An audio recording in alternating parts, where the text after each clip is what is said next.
Halo, berjumpa lagi dengan Tagar Info, channel yang mengupas nostalgia dan sejarah Nusantara dan dunia. Kali ini, coba kamu bayangkan ribuan tahun yang lalu, ketika Nusantara belum seperti sekarang. Bukan kota-kota yang megah atau jalanan yang sibuk, melainkan hutan-hutan lebat, gua-gua yang dalam, serta sungai yang mengalir deras. Di dalam lingkungan ini, manusia purba berjuang untuk bertahan hidup. Tapi, bagaimana mereka menjalani kehidupan sehari-hari? Apa yang mereka lakukan untuk bertahan di Nusantara zaman batu? Kita akan menggali kehidupan manusia purba di Nusantara dari sudut pandang ilmiah, berdasarkan bukti-bukti arkeologi yang telah ditemukan. Namun, sebelum kita lanjutkan, boleh dong tekan tombol subscribe-nya agar Tagar Info semangat selalu dalam menyuguhkan konten-konten menarik lainnya.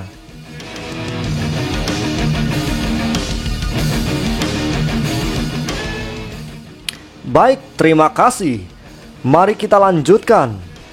Berdasarkan bukti fosil yang ditemukan di situs-situs seperti Sangiran, Trinil, dan Liang Bua, kita tahu bahwa manusia purba sudah menghuni Nusantara sekitar 1,5 juta tahun yang lalu. Mereka dikenal sebagai Homo erectus, manusia purba yang paling terkenal di wilayah ini. Mereka bukanlah makhluk yang canggih dengan teknologi modern, tetapi mereka adalah pelopor yang menunjukkan kemampuan luar biasa dalam adaptasi. Di zaman itu, kehidupan mereka sangat bergantung pada alam. Makanan utama manusia purba berasal dari hasil berburu dan meramu. Mereka memburu hewan-hewan besar seperti gajah purba atau stegodon, rusa, dan kerbau liar. Selain itu, mereka juga mengumpulkan buah-buahan liar, biji-bijian, dan umbi-umbian dari hutan. Untuk berburu, manusia purba menggunakan alat-alat sederhana dari batu dan tulang. Peralatan ini, meski terlihat primitif, menunjukkan kecerdikan mereka dalam memanfaatkan sumber daya alam. Alat-alat dari batu, yang dikenal sebagai kapak perimbas, menjadi senjata utama mereka.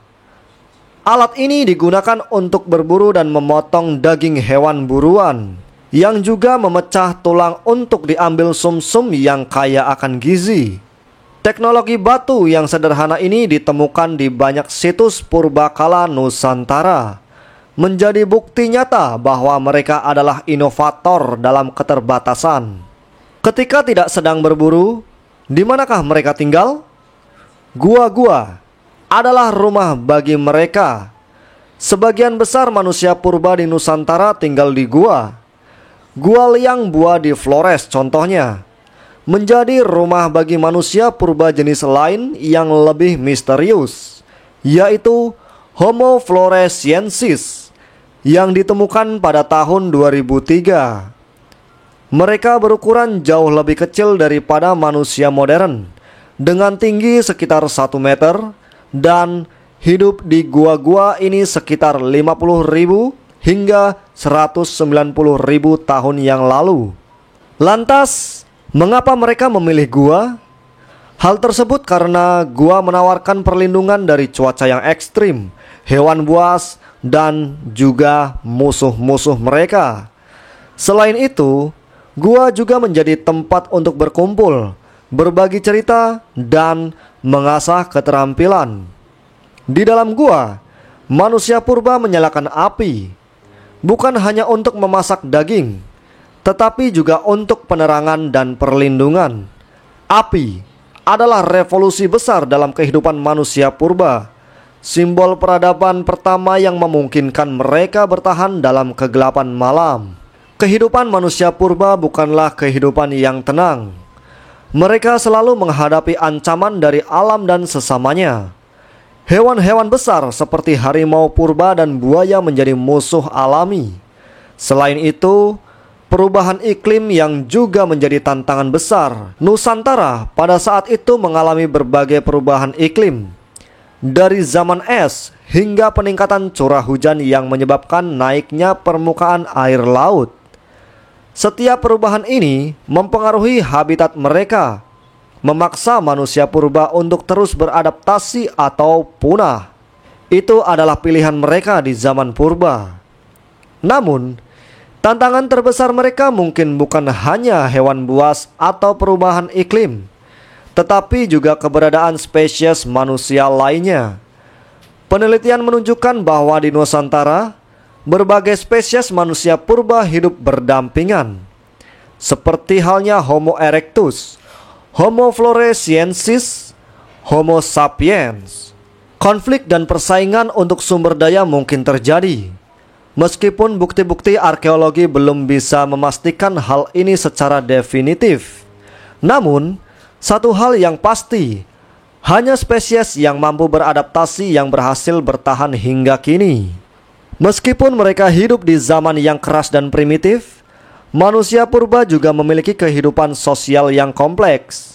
Ada bukti bahwa mereka hidup berkelompok, berburu bersama, dan merawat satu sama lain.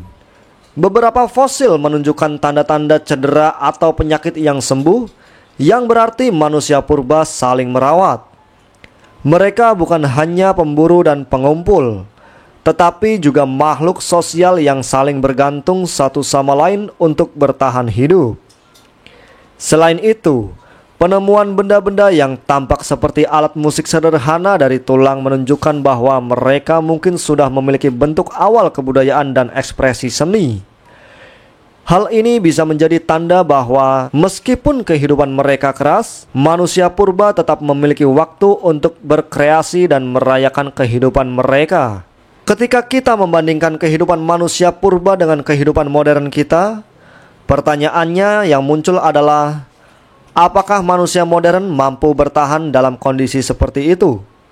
Tanpa teknologi, tanpa rumah yang nyaman, tanpa makanan yang melimpah, apakah kita bisa hidup seperti mereka?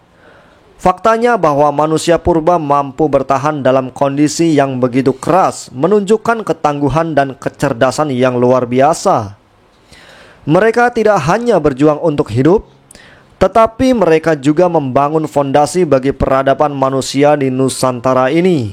Apa yang mereka lakukan ribuan tahun yang lalu, meskipun tampak sederhana, menjadi fondasi bagi kemajuan manusia hingga hari ini.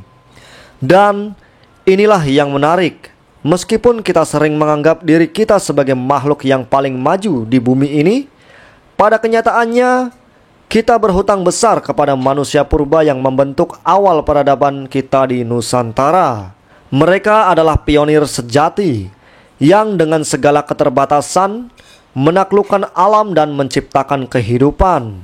Manusia purba Nusantara mungkin tidak hanya meninggalkan catatan tertulis, tetapi mereka meninggalkan jejak yang abadi. Kehidupan sehari-hari mereka yang sederhana telah membentuk fondasi keberadaan kita hari ini. Saat kita melihat ke masa lalu, kita melihat bayangan diri kita dalam bentuk yang lebih keras dan lebih murni. Dan pertanyaannya tetap ada. Bisakah kita, manusia modern, menaklukkan dunia yang mereka hadapi dengan keberanian, ketangguhan, dan kecerdasan yang luar biasa? Kini kita telah belajar bersama menyelami bagaimana manusia bertahan hidup dan seperti apa kesehariannya di Nusantara. Semoga video ini bermanfaat. Buat kamu yang belum subscribe, tekan tombol subscribe-nya ya, agar channel ini selalu semangat dalam berbagi wawasan. Sampai jumpa di video-video berikutnya.